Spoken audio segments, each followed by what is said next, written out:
বিসমিল্লাহির রহমানির রহিম।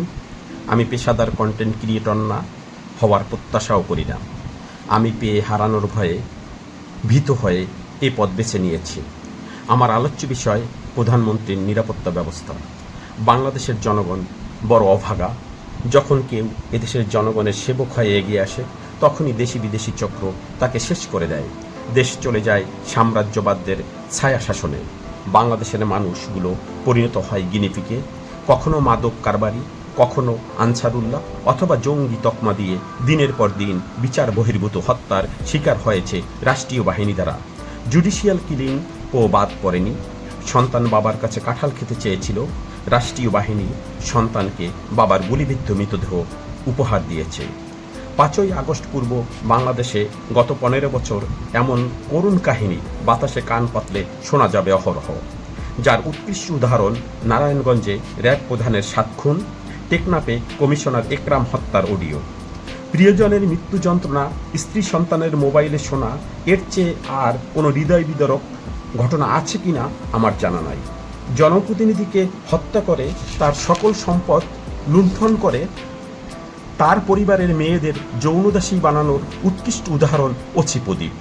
এমন হাজারো অচিপ্রদীপের সৃষ্টি হয়েছিল সাম্রাজ্যবাদ রাষ্ট্রের সেবাদাস সরকারের ছত্রচ্ছায়ায়।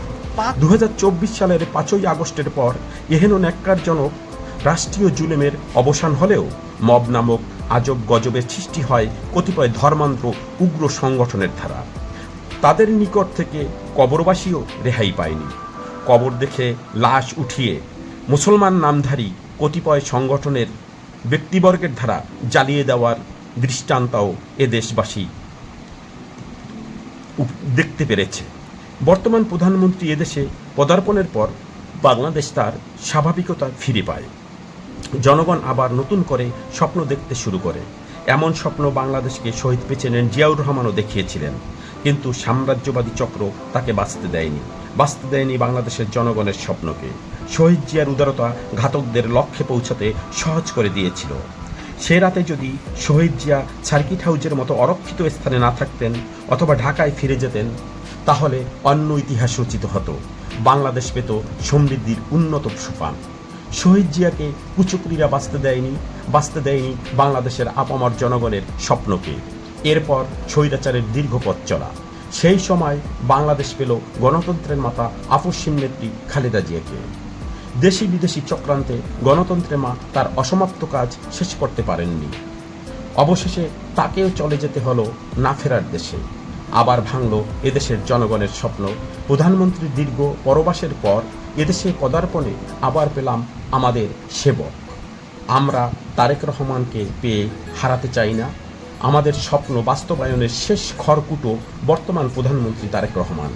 প্রধানমন্ত্রীকে জনগণের কাছে সশরীরে যেতে হবে না। ইতিমধ্যে দেশপ্রেমিক জনগণের মনের মণিকোঠায় জায়গা করে নিয়েছেন বর্তমান সাদাসিধা প্রধানমন্ত্রী তারেক রহমান। জনগণের খোলসের আবরণে থাকে ঘাতক। ভারতের প্রধানমন্ত্রী রাজীব গান্ধীকে হত্যা করার পূর্বে তিনবার ঘাতকরা রাজীব গান্ধীর অতি নিকটে গিয়েছিল। আমরা প্রধানমন্ত্রীর নিরাপত্তার জন্য নিরাপত্তা চাই না। আমরা বাংলাদেশের জনগণের স্বপ্ন বাস্তবায়নের জন্য তারেক রহমানের নিরাপত্তা চাই। একটা জাতির আর কত স্বপ্ন ভঙ্গ হবে? প্রশাসনের কাছে জোর মিনতি, এদেশের জনগণের স্বপ্ন বাঁচাতে প্রধানমন্ত্রী তারেক রহমানের নিরাপত্তা জোরদার করুন। সাথে সাথে সাদাসিধা প্রধানমন্ত্রীর নিকট আমার সবিনয় নিবেদন, এদেশের জনগণের স্বপ্ন বাস্তবায়নের জন্য আপনি নিরাপদ দূরত্বে থাকুন।